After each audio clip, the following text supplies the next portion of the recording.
Welcome to the Antiquities of the Jews by Flavius Josephus. Today we continue with Book 1, chapters 20 through 22. In chapter 20, Jacob wrestles with the angel, receives the name Israel, and reunites with his brother Esau after years of separation. Chapter 21 recounts the violation of Dina and the bold revenge carried out by her brothers Simeon and Levi. Chapter 22 concludes with the passing of Isaac, who is buried in Hebron beside Rebekah.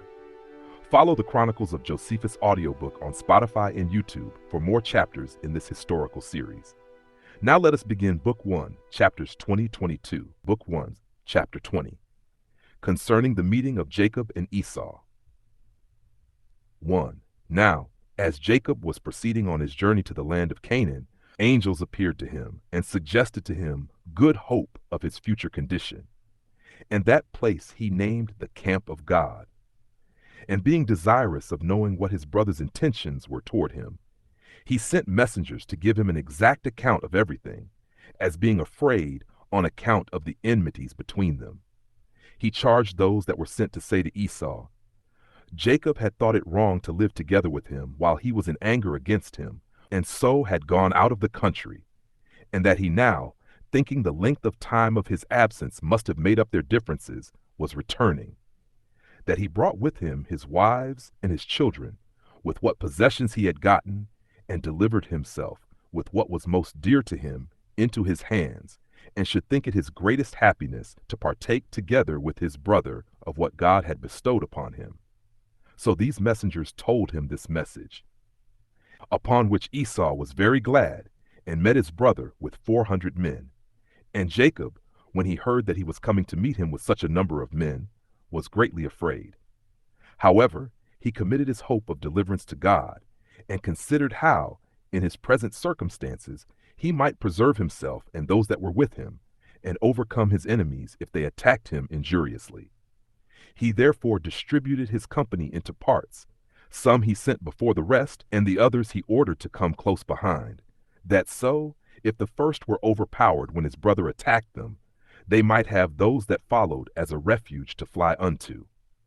And when he had put his company in this order, he sent some of them to carry presents to his brother. The presents were made up of cattle, and a great number of 4-footed beasts, of many kinds, such as would be very acceptable to those that received them, on account of their rarity. Those who were sent went at certain intervals of space asunder, that by following thick, one after another, they might appear to be more numerous, that Esau might remit of his anger on account of these presents, if he were still in a passion. Instructions were also given to those that were sent to speak gently to him. 2. When Jacob had made these appointments all the day, and night came on, he moved on with his company, and as they were gone over a certain river called Jabbok, Jacob was left behind, and meeting with an angel, he wrestled with him, the angel beginning the struggle. But he prevailed over the angel, who used a voice and spake to him in words, exhorting him to be pleased with what had happened to him, and not to suppose that his victory was a small one, but that he had overcome a divine angel, and to esteem the victory as a sign of great blessings that should come to him, and that his offspring should never fall, and that no man should be too hard for his power. He also commanded him to be called Israel, which in the Hebrew tongue signifies one that struggled with the divine angel. These promises were made at the prayer of Jacob, for when he perceived him to be the angel of God, he desired he would signify to him what should befall him hereafter. And when the angel had said what is before related, he disappeared. But Jacob was pleased with these things, and named the place Phanuel, which signifies the face of God. Now when he felt pain, by this struggling upon his broad sinew, he abstained from eating that sinew himself afterward, and for his sake it is still not eaten by us. When Jacob understood that his brother was near, he ordered his wives to go before, each by herself with the handmaids, that they might see the actions of the men as they were fighting, if Esau were so disposed. He then went up to his brother Esau, and bowed down to him, who had no evil design upon him, but saluted him, and asked him about the company of the children and of the women, and desired, when he had understood all he wanted to know about them, that he would go along with him to their father. But Jacob, Pretending that the cattle were weary, Esau returned to Seir, for there was his place of habitation, he having named the place Roughness from his own hairy roughness. The Antiquities of the Jews by Flavius Josephus, Book 1, Chapter 21, concerning the violation of Dina's chastity. 1. Hereupon Jacob came to the place, till this day called Tents, Succoth, from whence he went to Shechem, which is a city of the Canaanites. Now as the Shechemites were keeping a festival, Dina, who was the only daughter of Jacob, went into the city to see the finery of the women of that country. But when Shechem, the son of Hamor the king, saw her, he defiled her by violence, and being greatly in love with her, desired of his father that he would procure the damsel to him for a wife, to which desire he condescended, and came to Jacob, desiring him to give leave that his son Shechem might, according to law, marry Dina. But Jacob, not knowing how to deny the desire of one of such great dignity, and yet not thinking it lawful to marry his daughter to a stranger, entreated him to give him leave to have a consultation about what he desired him to do. So the king went away, in hopes that Jacob would grant him this marriage. But Jacob informed his sons of the defilement of their sister, and of the address of Hamor, and desired them to give their advice what they should do. Upon this the greatest part said nothing, not knowing what advice to give. But Simeon and Levi, the brethren of the damsel by the same mother, agreed between themselves upon the action following.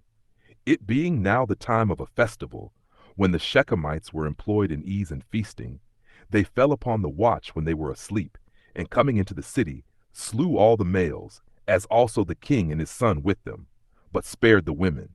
And when they had done this without their father's consent, they brought away their sister. 2. Now while Jacob was astonished at the greatness of this act, and was severely blaming his sons for it, God stood by him, and bid him be of good courage, but to purify his tents, and to offer those sacrifices which he had vowed to offer when he went first into Mesopotamia, and saw his vision. As he was therefore purifying his followers, he lighted upon the gods of Laban, for he did not before know they were stolen by Rachel, and he hid them in the earth under an oak in Shechem. And departing thence, he offered sacrifice at Bethel, the place where he saw his dream, when he went first into Mesopotamia. 3. And when he was gone thence, and was come over against Ephratah, he there buried Rachel, who died in childbed. She was the only one of Jacob's kindred that had not the honor of burial at Hebron. And when he had mourned for her a great while, he called the son that was born of her Benjamin, because of the sorrow the mother had with him. These are all the children of Jacob, 12 males and 1 female. Of them 8 were legitimate, viz. 6 of Leah and 2 of Rachel, and 4 were of the handmaids, 2 of each, all whose names have been set down already. The Antiquities of the Jews by Flavius Josephus, Book 1, Chapter 22. How Isaac died and was buried in Hebron. From thence Jacob came to Hebron, a city situate among the Canaanites, and there it was that Isaac lived. And so they lived together for a little while. For as to Rebekah, Jacob did not find her alive. Isaac also died not long after the coming of his son, and was buried by his sons with his wife in Hebron, where they had a monument belonging to them from their forefathers. Now Isaac was a man who was beloved of God, and was vouchsafed great instances of providence by God, after Abraham his father, and lived to be exceeding old, for when he had lived virtuously 185 years, he then died. This concludes Book 1 of the Antiquities of the Jews by Flavius Josephus. Thank you for joining us through these foundational chapters, from the creation of the world, to the flood, to the lives of Abraham, Isaac, and Jacob, and the beginnings of the nation of Israel. Your support and your listening make this historical journey possible.